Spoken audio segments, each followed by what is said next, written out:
Hi, and welcome to Coffee with Claire.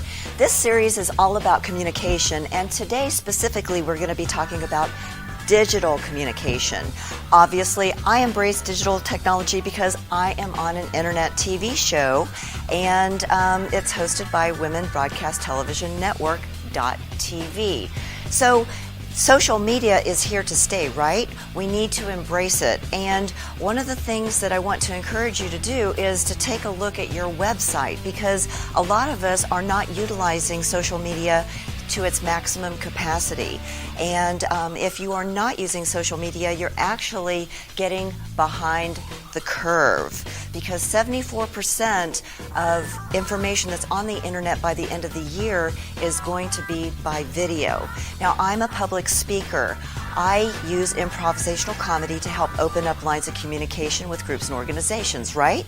Well, all speakers have a speaker's reel, and I needed to determine if I was going to have a speaker's reel or how I was going to get my word out.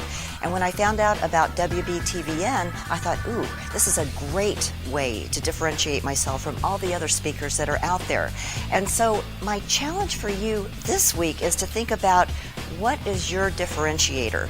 Do you have video on your website? If not, I encourage you to get some on there as soon as possible so you can keep up and ride the wave. On Coffee with Claire, we're always looking for entrepreneurs, people who give back to the community, and people who like to have fun. And today I am excited to have Cindy Baccus here with us. She is an author, a board member, a leadership coach, and most recently, the owner of Out of the Box Marketing, where she instructs business owners how to best utilize social media and digital marketing. Since Coffee with Claire basically lives on the internet, I thought it would be kind of fun to have Cindy in to tell us a little bit about some of the trends that she's seeing, as well as educate us on how she creates fun and exciting marketing plans for her clients. So welcome, Cindy. Thank you so much for having me. I am so excited to be here. Well, we're excited to hear what you have to say here. So Out of the Box Marketing, that is a really interesting name. How did you even think of naming your business that? Oh my gosh, that is such a funny story. When I was working for the magazine, at the time it was called North Texas Kids. Okay.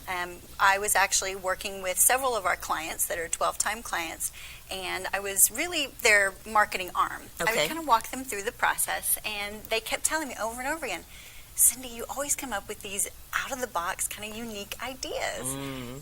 You really need to have your own business. And I went, I need to remember that and use that. So when it came time that the internet was really blowing up, print marketing was kind of, going to the side, dwindling down, I decided I'm going to go with what my clients say, out of the box marketing. Mm-hmm. And they kept calling me the guru, so hence the name Guru came out of it. So thank you to all my previous clients for what a fabulous idea you had. And so out of the box marketing is really thinking outside the box. Correct. Okay, and thinking of things maybe that other people either are thinking but haven't executed yet, or there are things that people haven't even thought of yet. Correct. Awesome. Correct. Well, that makes it pretty exciting then, because you're creating as you're marketing. Yes. And so have you always been in the marketing field, or is this something that's kind of invited you to join it? Well, that's a short story as well. Being a woman, as you know, sometimes our lives take different journeys. Oh, yeah. Based on family and what's happening in our lives. I actually graduated from UT with a retail merchandising and marketing degree. Okay. And so I went straight into retail and supervision. Love it. So much fun helping people and just being busy. But then I had my son. Mm-hmm. And so I went into the marketing area, and that's when I went to go work for the publication. Okay. And loved it. Absolutely loved it. So from there, as marketing kind of changed from your traditional marketing into more of an online digital world, I just dove in head first to learn exactly what was going on. You probably can't tell, but I dyed my hair, so... It wasn't anything I was really thinking about, but I prefer scientifically enhanced. There you go. But that just kind of tells you how far back my marketing was before digital began. Well, gotcha. So you were back then in the clip art days. That's correct. That's remember correct. that That's stuff. correct. Yeah. So I'm sure that through the years, you've seen a lot of changes, even like in the last 5 years, in regards to how we market our businesses and how individual brands and markets themselves too. Yes. So let's talk a little bit about how that has changed from 5 or 10 years ago to now. Well, I'll give you a few hints. Okay. Google, we all know the name Google. Right. They actually started their whole search company in 1999. Oh, wow. So it really has not been that far No. that has started. Within social media really started showing itself in 2005. Okay. So this being 2017, that's really not that long ago. Right. As our technology changes and is getting smaller and smaller and smaller, we are having to change the marketing and thinking of everybody being instantaneous. Mm-hmm. We want our answers and we want it now. And we want it on our mobile device, Correct. which Correct. is like this big. Correct, and it's getting smaller and smaller. I mean, I remember the giant pads where people spend a lot of time on those. More and more searches are happening on our phones. Our phones are our lifeline. Absolutely. It's what we do with everything. How many people actually use that phone as their home phone number, their business number? Right. They always ask you, do you want a second number? Nope, this is it. That's This is all the I only one got. And so we're being, it's giving us the opportunity to communicate with people that we normally wouldn't be able to as well. Very true. Social media has really changed the way that we communicate. It's given us the ability to meet people, build relationships, find out information at the touch of a button, and really enjoy it. We've really gotten spoiled. We have gotten spoiled. When you think about how quickly you can access information, you can, if you need directions, just Correct. Google the place. If you don't know their address, you just Google the name of the place and the directions will pop up from their website. It's just Correct. amazing. Correct. And now with the voice activation. Right. I mean, my goodness, you don't even have to type. You could just say, find me this particular location, and bam, it's there. Exactly. Well, Cindy, what I really appreciate about you is that you talk in layman's terms. I mean, I know that there is a lot of technology and really strong, big words in there. So help us in layman's terms understand some of the things that are happening as far as the trends that are coming up. I know that you're an expert on Google, and so maybe you can give us some statistics about what's happening with Google, and maybe define some terms like bouncing and jumping, and what if that's the same thing or different. So. Okay. Yeah, I know I've asked you 20 questions in one, so just piece it out.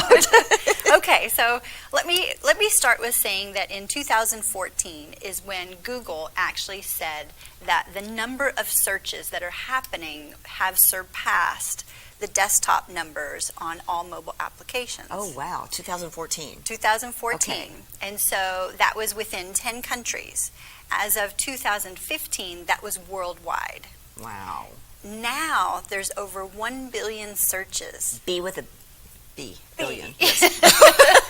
that are occurring worldwide on mobile platforms.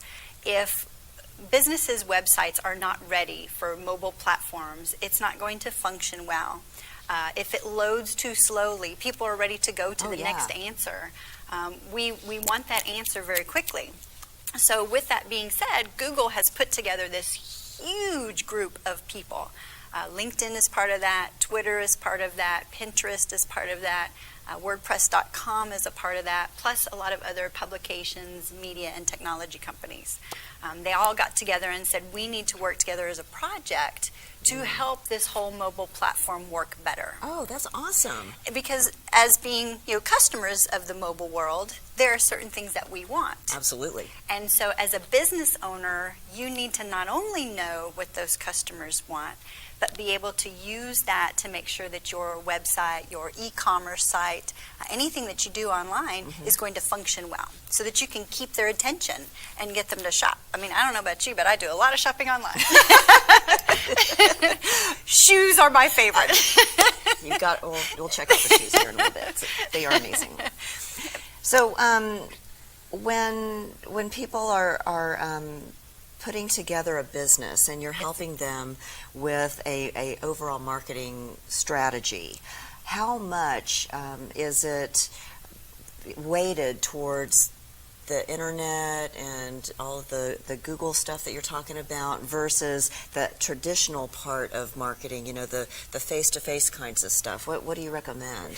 Each business and industry is different. And anytime I meet with somebody, I try to sit down with them and I ask a lot of questions. Okay.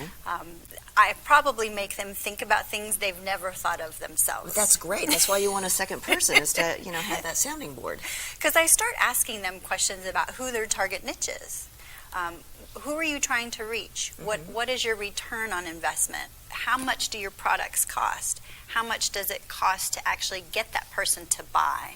So I start taking them through that whole marketing flow, and that's where we come up with the division between traditional marketing and online digital marketing. Okay, traditional online, got it.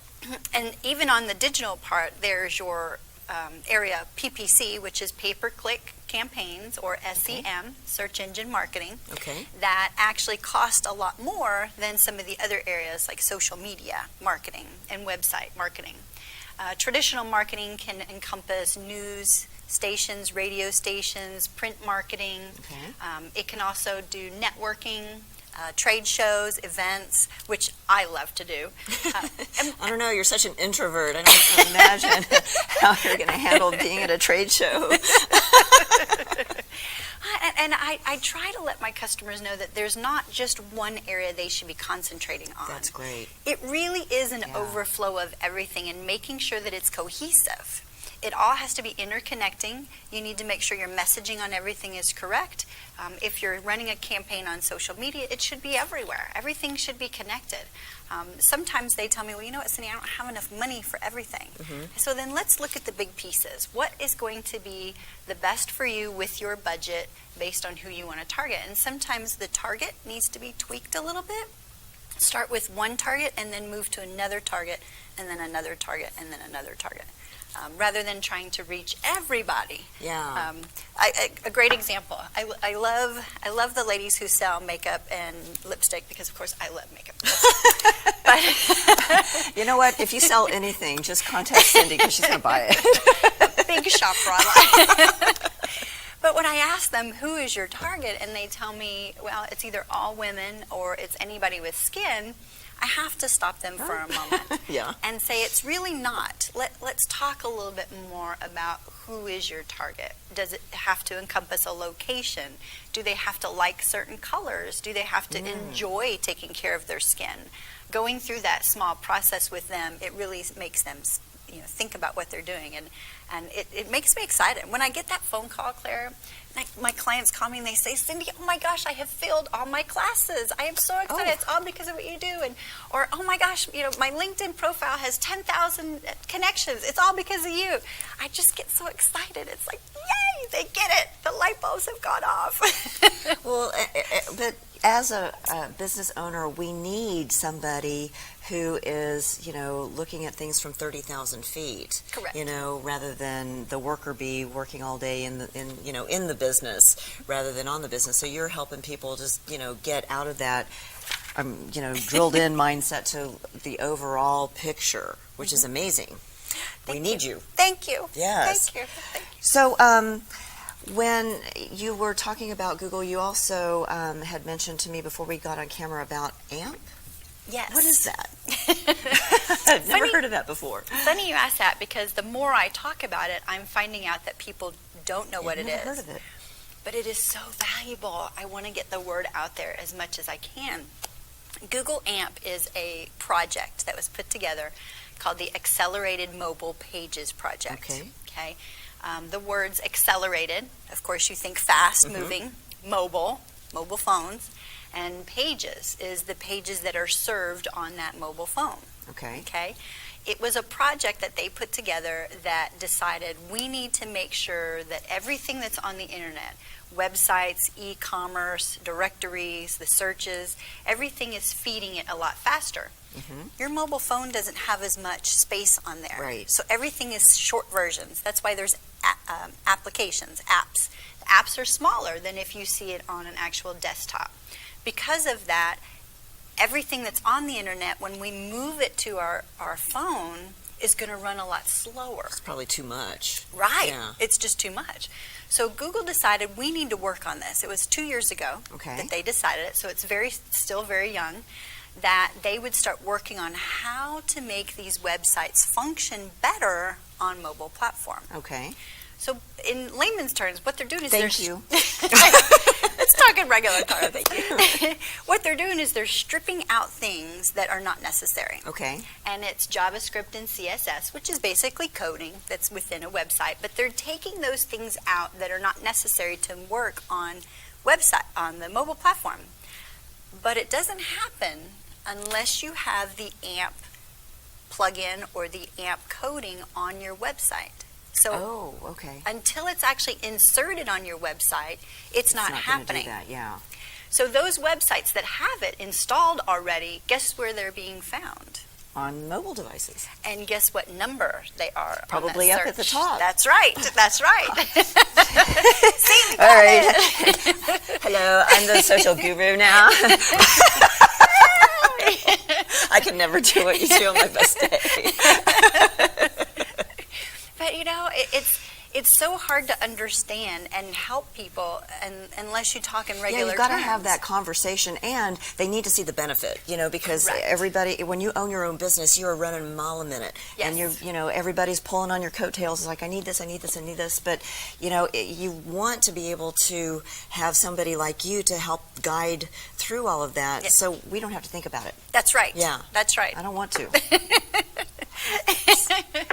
Well, Cindy, we could talk about this all day long. I know. And unfortunately, we don't have all day. So let's let the audience know where they can find out more about you, where they can find your website. Okay. I'm sure it's got the AMP plug-in thing. Yes, it's got the AMP in the most background. layman's term possible. So how can we find more about you? Okay. You can find me on outoftheboxmarketing.com, but we have to spell it with a little bit of a southern twang because it's OUTTA, the THE, box, BOX, and then marketing all spelled out, .com. It's kind of a unique southern term. I'm from Texas, lived here all my life. Mm-hmm. And you can also find me on social media. I'm actually Out of the Box MKTG, shortened for marketing, on all social networks, of course. Of course. Connect with me. I love connections and love to build relationships. Well, Cindy, thank you so much for being here today. I really appreciate it. Thank you so much. I had such a good time.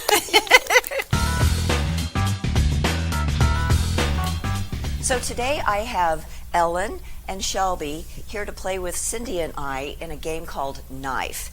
And in this exercise, what we're going to do is we're going to tell a story that's never been told before using the letters of the word knife, which is in review KNIFE. And once we get to the E, then the next person will start over again with the letter K. And we're going to tell a story. So from the audience, I need to have a name of a name of a place that you've never been before. Blood Falls. A place in the Arctic. Okay. Nice. Are we ready? Yes. Okay. Kangaroos never inhabit the Arctic with an F. Oh. Fun. Exciting. 'Cause In nowhere in imaginable. Fabulous. This is harder than it looks, people. environment. Period. Kangaroos Never. Invite. Fat elephants. Period. Okay. Keep. Necklaces. In Frozen. Environments. Kalamazooians. never invite Friends. Except kissable nomads. I think we're good. Good job, you guys. And that, my friends, was the game of knife. Thank you for having me, Claire. This is cool. You bet. Yeah. So my first question is, we are all so busy. How do you balance fun with responsibility at work? Fun and responsibility. So when you Yes. own a company, you have a lot of responsibilities. So I try to do the responsibilities that I enjoy doing, and then delegate everything else There you out. go. Delegation. Yeah. Yep. So what are some of the fun things about growing your business? I think doing things with other people. So I call it audience hacking. But when you're working with other people, find people that have the same ideal customer that you're working with, and do things together. Oh, okay. I think so. All right, so collaboration. Yeah, absolutely. Awesome. So how do you encourage others in their life to have fun? So my fitness company, the kind of the tagline is work out with your friends for free, pay if you screw up. Oh, So, Okay. so I try to make it fun. You know? from the very beginning there. So what advice could you give someone that might be struggling right now as to how to keep it fun? How to keep it fun. I think doing things with other people and do things that make you nervous. Like, I'm nervous being here, but dive into the things that like ignite your heart and that shake you up. Get that that's adrenaline yeah, going. like I'm shaking right now. This is good. Awesome. Yeah. Well, tell us a little bit about your business. Yeah. So the Village Push, gosh, man, I started in about 2012. Okay. I had this idea to really help people, but I wanted it to be about something more than just like getting fit and like being strong, but like how to do something that like had a big mission to it. So like I tag nonprofits and fitness companies together. Oh, Yeah. wow. Okay. Yeah, it's pretty cool. All right, Josh. So if you had a happy dance or a happy stance, what would that look I like? think it's like this leg shaking, this leg shaking. Kind of like Elvis? Yeah, I think so. Okay, I think that's awesome. what happiness right there. All right, well, Yeah. thank you. Yeah, you're welcome. So my challenge for you this week is take a look at your website. Do you have any social media on there? Do you have a video? If not, I strongly encourage you to start looking into getting that done. Social media is here to stay. I want you to ride the wave. And remember to follow the fun. See you next time.